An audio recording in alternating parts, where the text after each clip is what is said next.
네, 지난달 28일 미국의 한 엘리베이터에서 있었던 일입니다. 7살쯤 되어 보이는 남자아이가 엘리베이터를 혼자 탔습니다. 그런데 그때 이 아이가 예상치 못한 위기를 만나게 됩니다. 엘리베이터를 내려야 되는데 엘리베이터 문이 열리지를 않는 거예요. 순간 아이는 겁에 질려서 어쩔 줄 모르면서 발을 동동 굴렀습니다. 그러다 갑자기 이 아이가 엘리베이터 중앙에 쪼그려 앉더니 두 손을 모으고 이렇게 작은 목소리로 말을 하는 겁니다. 주님, 문을 열어주세요. 주님이 나와 함께 계시는 것을 알아요. 조금 무섭지만 주님이 나와 함께 하신 것을 알아요. 그렇게 기도하고 아멘 했더니 어떻게 됐을까요, 여러분? 놀라운 일이 일어났어요. 문이 활짝 열려갖고 이 아이가 문이 닫히기 전에 쏜살같이 나갔다고 합니다. 여러분, 이 모습이 CCTV에 포착됐고 아이의 이 귀여운 모습을 본 사람이 SNS에 그 동영상을 올렸어요. 그래서 수많은 사람들이 감동을 받았다고 합니다. 여러분, 놀랍지 않습니까? 오늘 우리도 살면서 마치 엘리베이터에 갇힌 것 같이 답답하고 어려울 때가 얼마나 많이 있습니까? 그럴 때 여러분 어떻게 하십니까? 우리가 기도할 때 어떻게 기도해요? 하나님 함께 해주세요. 하나님 함께 해주세요. 함께 인도해 주세요. 이렇게 기도하지만, 그리고 사실 하나님이 우리와 함께 하시죠? 여러분, 언제나 우리 하나님은 동행하십니다. 그러나 정작 힘들고 어려우면은 우리는 먼저 어떻게든 내 생각과 내 방법과 내 능력을 총동원해서 그것을 해결하려고 합니다. 그러다가 안 되죠. 힘들죠. 정 안 되고 힘들면 그 끝에서야 하나님 도와달라고 그제서야 손 내밀지 않습니까? 여러분, 우리는요 어린아이와 같이 순수한 믿음으로 순수한 신앙생활을 하시기를 축복합니다. 먼저 하나님을 찾는 걸 잊지 말아야 돼요. 오늘 말씀 13절도 한번 보세요. 13절 같이 읽어볼까요? 시작. 형제들아, 너희가 자유를 위하여 부르심을 입었으나 그러나 그 자유로 육체의 기회를 삼지 말고 오직 사랑으로 서로 종노릇하라. 아멘. 여러분, 우리는 예수 그리스도의 보혈의 피로 죄의 멍에 다 벗어난 줄 믿습니다. 자유하게 되었습니다. 그렇다고 나는 이제 예수 믿고 자유했으니까 아무렇게나 살아도 되겠다. 여러분, 맞아요? 아니지요. 이런 모습들이 그런데 알게 모르게 우리 교회 안에 그리고 우리 믿는 사람들 간에 있을까요? 없을까요? 있다는 겁니다. 그래서 여러분, 무엇이 필요합니까? 우리 삶의 기준이 필요한 거예요. 기준이. 여러분, 그것이 뭐예요? 바로 하나님의 말씀이죠. 여러분, 앞서도 말씀드렸다시피 이스라엘 백성들이 애굽에서 그 종살이 하고서는 출애굽했을 때 하나님이 뭘 주셨습니까? 하나님의 백성답게 살라고 하나님의 말씀 뭐예요? 율법을 주셨잖아요. 그래서 하나님의 백성은요 율법대로 하나님의 말씀대로 살아야 합니다. 그러면 여러분, 율법의 핵심이 뭡니까? 하나님 사랑, 이웃 사랑이죠. 그래서 오늘 사도 바울은요 갈라디아 교회 성도들에게 13절 끝에 뭐라고 말씀하고 있습니까? 오직 사랑으로 서로 종노릇하라, 이렇게 말씀하는 거예요. 또 14절에도 뭐라고 말씀합니까? 14절 같이 읽어볼까요? 시작. 온 율법은 내 이웃을 사랑하기를 내 자신같이 하라 하신 한 말씀에서 이루어졌나니. 아멘. 이렇게 율법의 핵심은 뭐래요? 사랑이래요. 사랑. 여러분, 우리는 이웃을 사랑할 줄 알아야 됩니다. 어떻게 사랑하래요? 나 자신과 같이 사랑해야 됩니다. 여러분, 그런데 우리는 어떻습니까? 15절에 우리에게 가르쳐주고 있죠. 만일 서로 물고 먹으면 피차 멸망할까 조심하라. 여러분, 서로 물고 먹는다고 합니다. 여러분, 정말 그렇지 않아요? 여러분, 누군가 싸우고 다툴 때 보면은 서로 막 물고 서로 막 먹으려고, 잡아먹으려고. 우리 보면 집안에도 부부 싸움 할 때 그렇게 싸우잖아요, 여러분. 여러분 모르시나요? 여러분 TV 요즘에 이혼 뭐 가정 부부 얘기 이런 거 많이 나오는데 싸우는 거 보면은 장난 아니더라고요. 이렇게 서로 진짜 물고 먹으려고 잡아먹으려고 그렇게 싸우는, 으르렁대면서 싸우는 모습을 많이 봅니다. 그런데 여러분, 사도 바울이 이 말씀을 왜 했겠습니까? 우리가 계속 보고 있는 이 갈라디아 교회 안에도 이런 다툼이 있었을까요? 없었을까요? 있었다는 거예요. 갈라디아 교회 안에 율법주의자들이 들어와서 거짓 가르침을 주니까 이 사람들 간에 서로 갈등과 다툼이 일어났습니다. 여러분, 참 진리가 아닌 이렇게 거짓 진리가 교회에 들어오면요, 이렇게 갈등과 다툼이 일어나는 거예요. 제가 저희 부모님 그 시골 교회 얘기해 드렸잖아요. 어떤 권사님이 천국 지옥 보여준다고, 그래서 어떻게 됐다고 했습니까? 누구는 천국 봤다 그러고 누구는 지옥 봤다고 누구는 못 봤다고 그러니까 뭐가 생겼어요? 다툼이 생겼어요. 그 몇 명 되지도 않는데 참 안타까운 일이죠. 여러분, 마찬가지로 율법주의자들이 그 전하는 메시지에 이 갈라디아 교회 성도들이 서로 그 똑같은 얘기를 들어도 다 생각의 차이가 있잖아요, 여러분. 그렇죠? 여기 이렇게 계신데 서로 다 말씀을 들어도 어느 정도 그냥 이해하는 분도 있고 그냥 이해 못하는 분도 있고 또 내 마음에 맞는 분도 있고 안 맞는 분도 있고 막 그렇잖아요. 그리고 이 갈라디아 교회 성도들도 그랬습니다. 서로 생각의 차이가 있기 때문에 이 누구는 옳고 누구는 그르다 하면서 막 서로 다투고 싸웠습니다. 여러분, 이렇게 싸우고 다투는 교회가 어떻게 되겠습니까? 오늘 말씀처럼 망하는 거예요. 멸망합니다. 근데 여러분 생각해 보세요. 이 세상에 이렇게 갈등과 다툼이 없는 교회가 있을까요? 없을까요? 있을까요? 없을까요? 평안해 보이는 교회도요, 그 안에 보면요, 알게 모르게 갈등이 있습니다. 다툼도 있습니다. 왜요? 우리 사람은요, 근본적으로 죄인이기 때문에 그래요. 죄인이기 때문에 사랑하기가 어렵습니다. 나랑 의견이 조금 다르면은 틀렸다고 합니다. 그리고 어려운 일이 생기면은 우리 뭐 잘해요? 남 탓을 잘합니다. 여러분 아시다시피 아담과 하와가 죄를 졌을 때 여러분 아담이 뭐라고 했어요? 하와 탓하잖아요. 하와는 누구 탓했어요? 뱀 탓하잖아요. 자기 잘못 얘기 안 해요. 자기 잘못 안 합니다. 얘기 안 하고 남 탓합니다. 이렇게 남 탓하고 다른 사람 생각하지 않고 이기적인 게 바로 누구예요? 바로 우리들의 모습이에요. 죄인된 우리들의 모습입니다. 그래서 이런 우리에게 하나님께서는 뭐라고 말씀하세요? 사랑하라고 말씀하십니다. 사랑해요. 여러분 사랑하세요? 그런데 여러분 사실 어때요? 제가 쭉 말씀드렸다시피 사랑하기가 어려워요. 누군가의 단점은 참 잘 보이는데 누군가의 장점은 잘 보이지가 않습니다. 그래서 우리가 인정해야 됩니다. 뭘 인정해야 돼요? 나는 사랑할 수 있는 능력이 없다는 걸 인정해야 돼요. 그럼 어떻게 해야 됩니까? 그냥 다 포기할까요? 아니죠. 오늘 사도 바울이 16절에 그 답을 가르쳐 줍니다. 16절 같이 크게 읽어봅니다. 시작. 내가 이르노니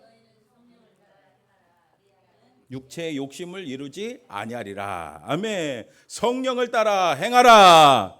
여러분 성령을 따라 행하시기를 축복합니다. 그러면은 육체의 욕심을 이루지 아니한대요. 여러분 율법은요, 죄에 대한 지식을 알려줍니다. 이게 죄라는 것을 가르쳐 줍니다. 하지만 죄에 대한 지식이 죄를 이길 수가 있습니까? 죄를 이길 수 있는 능력이 될 수 있습니까? 그 능력은요, 오직 성령 하나님께서 주십니다. 성령 하나님이 우리 가운데 역사하면은 우리가 죄를 이길 수 있습니다. 그리고 사랑할 수 있는 거예요. 일제 말기의 신사참배 문제로 여러분 주기철 목사님을 비롯한 많은 목사님들과 우리 성도들이 순교를 했죠. 순교. 우리 성결교회에서도 처음으로 순교하신 분이 있습니다. 박봉진 목사님이 철원 성결교회를 목회하시던 철원 아시죠? 강원도죠. 철원 강원도 철원 성결교회를 목회하시던 박봉진 목사님입니다. 목사님은 1941년 5월에 철원 성결교회에 부임했는데 일본 경찰의 요시찰 대상, 감시 대상이었습니다. 어느 주일날 박 목사님은 일본 경찰이 이 예배에 참석했는데도 담대하게 힘있게 설교했습니다. 뭐라고 설교했어요? 오직 하나님만이 참신입니다. 신사 참배는 우상 숭배입니다. 예, 요즘에도 이렇게 해갖고 잡혀가면은 제가 이렇게 못할 수도 있는데 이 목사님은요 아주 담대하게 거침없이 말했어요. 거기에 누가 앉아 있는데? 일본 경찰이 앉아 있는데, 일본 순사가 앉아 있는데도 불구하고 거침없이 그렇게 말을 했습니다. 그 이야기를 듣던 일본 그 경찰이 화가 나겠어요, 안 나겠어요? 화가 나서 당장 박봉진 목사님을 잡아가는데 집 안에 있는 뭐 설교 노트며 뭐 일기장이며 모든 것을 다 끌고서는 박봉진 목사님을 끌고 나갔습니다. 얼마 후에 사모님이 사식을 준비해서 면회를 갔는데 팍 이런 소리가 나는 거예요. 장작 패는 소리가 나는 거예요. 알고 봤더니 여러분 무슨 소리겠습니까? 맞아요. 형사들이 이 목사님을 고문하면서 때리는 소리예요. 그래서 그 때리는 소리를 듣고 사모님이 그 자리에서 까무러쳤다고 합니다. 일본 형사들은요 박 목사님에게 물을 먹이고 거꾸로 매달고 짐승처럼 발길로 차고 막 끈질기게 계속해서 날마다 고문을 했습니다. 일본 형사들이 박 목사님에게 이렇게 말했대요. 다른 목사들과 신도들은 예수님을 믿지 않겠다고 하고 일본 천황에게 충성맹세해갖고 그 사인해갖고 살았는데 너는 그걸 끝까지 그걸 안 하냐 하면서 이때 박 목사님은 말했습니다. 나는 하나님만 참 하나님으로 믿고 신사참배는 우상숭배라고 생각한다. 그렇게 말했다고 합니다. 다른 신은 없다고 말했대요. 그 이야기를 듣던 그 화가 난 그 형사들 어떻게 했어요? 이 박 목사님을 더 심하게 고문하고 더 심하게 매질했다고 합니다. 그래서 끝내 어떻게 됐을까요? 맞아요. 순교하셨습니다. 끝까지 믿음을 포기하지 않다가 여러분 그 몽둥이로 한 대만 맞아 보세요. 예? 여러분들 몽둥이로 너 예수님을 부인하지 않으면 몽둥이로 계속 팬다고 생각해 보세요. 어떻게 보면은 적당히 타협할 수도 있을 겁니다. 하지만 그 박봉진 목사님이 그 모진 고문을 다 이겨낼 수 있었던 이유가 무엇이었겠습니까? 맞아요. 우리 목사님은요 성령 충만했기 때문입니다. 성령이 함께 하셨기 때문입니다. 사실 박봉진 목사님은요 목회하기 전에 원래 그 금은방 있죠? 금은방을 7개나 운영할 정도로 아주 그냥 탁월한 사업가였다고 합니다. 성공한 사업가였어요. 그런데 우리 교단에 아주 유명한 부흥사 목사님 아시죠? 여러분 누굽니까? 이성국 목사님 집회에서 은혜 받았어요. 거기서 성령 세례 받았어요. 성령 충만 받았어요. 그래서 늦은 나이에 1932년 43살 나이에 목사 안수 받고 목회를 시작했다고 합니다. 여러분 어떻습니까? 이렇게 성령 세례 받고 성령 충만하면요 우리 육신의 욕심을 이길 수 있는 줄 믿습니다. 여러분 17절 말씀 한번 읽어볼까요? 시작. 육체의 소욕은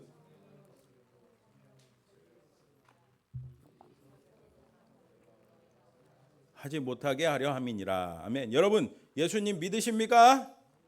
여러분 예수님을 믿으면요 성령께서 우리 가운데 임하셔서 우리의 죽은 영을 살려주십니다. 그게 뭐예요? 거듭난다. 그리고 두 글자로 중생한다 그러잖아요. 그런데 이렇게 예수님을 믿고 나서부터 예수님을 믿는 사람들에게는 고민이 생기기 시작합니다. 무슨 고민이에요? 그전에는 죄로 여기지 않았던 것들이 죄로 보여지기 때문입니다. 왜요? 내 안에 거룩하신 성령이 임하셨기 때문에 그래요. 성령이 계시기 때문에 그전에는 죄로 여기지 않았던 것들이 죄로 여겨지기 시작합니다. 지난주에도 말씀드렸잖아요. 우리 신현준 집사님 예수님 믿고 나서부터 뭐 한다고 했어요? 술 담배를 끊으려고 했대요. 그래서 17절 말씀처럼 육체의 소욕은 성령을 거스르고 성령은 육체를 거스릅니다. 말 그대로 서로 대적한다는 거예요. 마음에 부딪힌다는 거예요. 그래서 우리에게 무엇이 필요합니까? 18절 크게 읽어봅니다. 시작. 너희가 만일 성령의 인도하시는 바가 되면 율법 아래에 있지 아니하리라. 아멘. 성령의 인도하심을 받아야 합니다.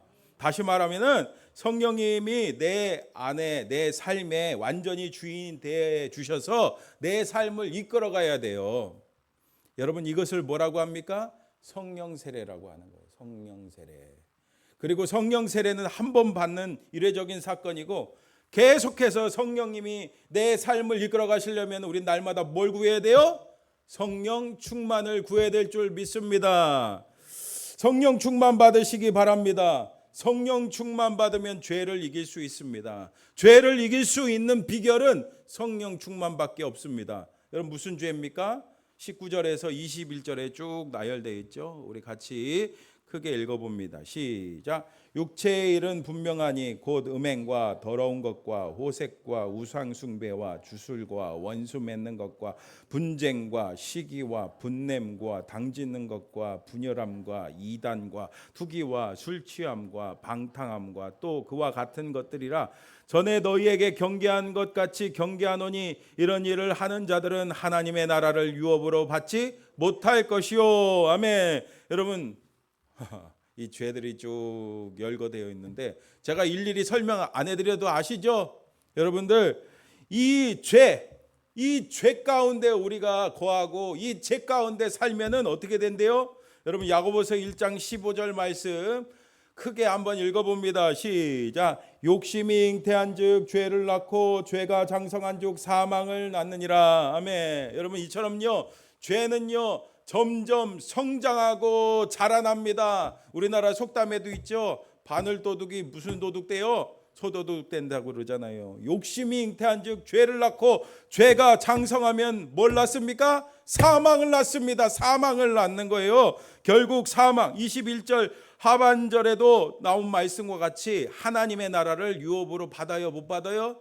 못 받는데요. 안타깝게. 그래서 우리는 날마다 죄와 원수 마귀와 싸워서 승리해야 합니다. 어떻게요? 성령 충만 받아야 돼요. 성령 충만 받으세요. 성령 충만 받으세요. 여러분 내 힘으로 안 됩니다. 그럼 제가 성령 충만 계속 성령 세례 성령 충만 받으라고 했는데 간단하게 제가 어떻게 받을 수 있는지 설명해 드리겠습니다. 여러분 가장 먼저 우리가 뭘 해야 되겠습니까? 예수님을 믿어야지요. 예수님 믿어야 돼요. 여러분 당연한 말씀이죠. 그리고 성령 세례 받기 위해서는 뭐 해야 되겠어요? 두 번째로 사모하고 기도해야 돼요. 구해야 됩니다.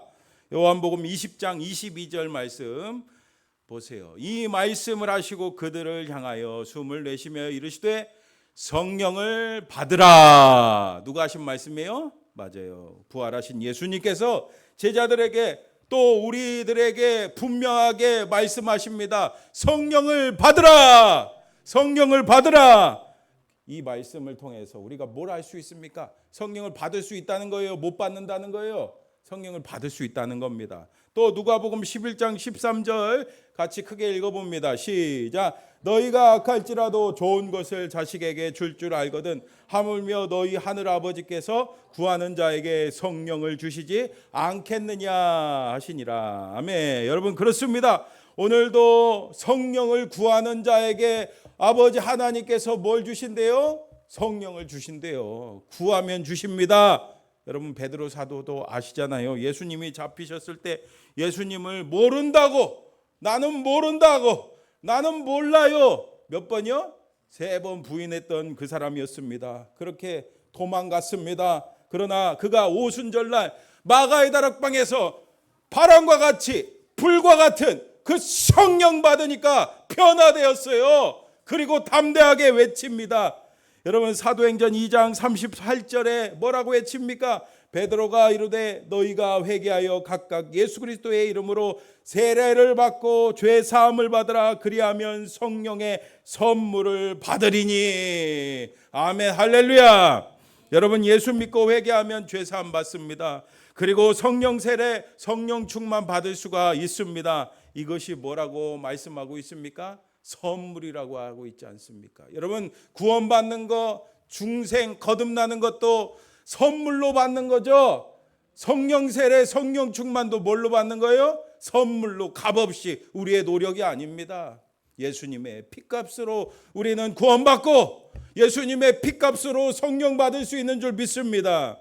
여러분, 이렇게 성령 충만 받아 여러분 사시기를 축복합니다. 제가 이렇게 성령 충만 받으라고 이렇게 말씀드렸는데 여러분 정말 성령 충만 받으십니까? 성령 충만 하십니까? 성령 충만하면요, 여러분들의 삶이 바뀝니다. 여러분들의 예배가 바뀝니다. 기도가 바뀝니다. 찬양이 바뀌고 말씀 듣는 게 바뀌어지는 거예요. 받은 사람하고 안 받은 사람하고 이렇게 완전히 다릅니다. 그래서요, 육체의 욕망으로 사는 것이 아니라 성령의 음성으로, 그 성령의 음성으로 인도함을 받기를 주님의 이름으로 축복합니다. 그리고 말씀하시면 순종하는 삶을 사시기를 축복합니다. 그러면요, 성령의 은사도 나타나고 무엇보다 성령의 열매가 나타나는 거예요. 오늘 22절, 23절 한번 크게 읽어봅니다. 시작. 오직 성령의 열매는 사랑과 희락과 화평과 오래 참음과 자비와 양성과 충성과 온유와 절제니 이 같은 것을 금지할 법이 없느니라. 아멘. 여러분, 여기서 뭐가 나와요? 처음에 사랑이 나오잖아요. 제가 서두에 사랑 얘기했잖아요. 율법의 핵심 사랑, 이것은 우리의 노력으로 안 됩니다. 어렵습니다. 어느 정도는 사랑할 수 있겠지만 진짜 사랑하는 것은 성령이 내 안에 계셔야 우리는 진정으로 사랑하게 될 줄 믿습니다. 그래서요, 부흥하는 교회는요, 성령 충만합니다. 부흥하는 교회는요, 사랑이 충만합니다. 우리 교회도 제가 진짜 바라는데 성령 충만 받아야 돼요. 그래서 사랑이 넘치는 교회가 되면요, 제가 여기서 전도하라고 많이 말씀드렸잖아요. 전도하라고 안 해도 부흥됩니다. 성장합니다. 여러분, 이렇게 사랑뿐만 아니라 희락, 화평, 오래 참음, 자비, 양성, 충성, 온유, 절제 등 성령의 열매를 많이 주렁주렁 맺으시기를 주님의 이름으로 축복합니다. 삼일교회 송태근 목사님 여러분 아시나요? 이분의 설교를 들어보니까 이런 이야기가 나오더라고요. 어느 날 선배 목사님이 찾아왔어요. 그래서 이런저런 얘기를 하는데 그 선배 목사님이 자신이 목회하면서 일어났던 그 일화를 한 가지 얘기해 줬습니다. 그분이 젊은 시절에 한 교회 담임 목사로 부임했습니다. 그런데 그 교회로 말할 것 같으면은 뻔뜻하면은 담임 목사님이 바뀌는 교회래요. 얼마나 많이 바뀌었냐면요, 11년 동안 이 목사님이 자기가 7번째래요. 7번째. 11년 동안 7번째. 계산을 해보니까 11년 동안 그러니까 1년 2개월에 거의 한 번씩 바뀌었다는 거예요, 목사님이. 그러니까 여러분, 그 교회가 어떻겠어요? 평안하겠습니까? 네, 전쟁터 같지 않겠어요? 그런 교회에 젊은 목사님이 부임을 했습니다. 얼마나 기가 막히고 얼마나 황당한 일들, 별의별 일을 다 겪었습니다. 다 겪고 거기서 무려 33년 동안 목회를 하시고 은퇴를 하셨대요. 그런데 그렇게 할 수 있었던 비결이 있다고 합니다. 비결. 천신만고 끝에 10년 목회를 하니까 그제야 교회가 조금 평안해졌대요. 근데 어느 날 자기에게 초대장 하나가 날아왔습니다. 후배 목사님이 서울에, 여러분 도남동 아시죠?